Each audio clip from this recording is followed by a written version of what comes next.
popolo corso in dolo. Un militant nationaliste corse est mort pour avoir été jusqu'au bout de ses idées. Un autre est grièvement blessé. Nous nous inclinons devant leur sacrifice et devant la douleur des familles. Nous tenons à réaffirmer que pour nous, nationalistes corses, il n'y a qu'une seule violence en Corse, celle de l'État colonialiste français.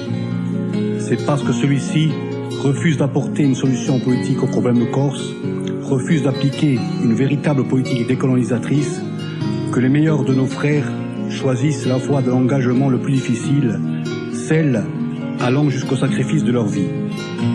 Les organisations nationalistes appellent le peuple corse à rendre un dernier hommage dans l'honneur et la dignité à l'un de ses fils, Stefano Gardi, mort pour que son peuple vive.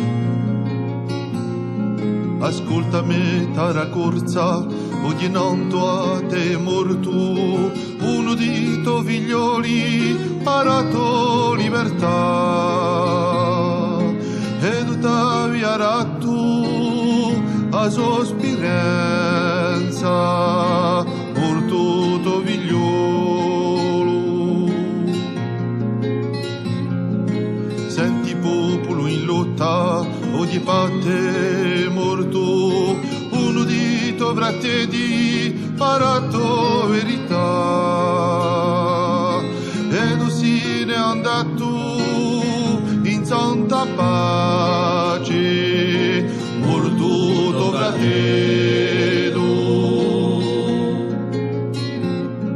Senti Francia assassina, ogni date morto, un combattante schietto para nostra salvezza, Azori volta e sempre in do nostro cuore, morto un combattante.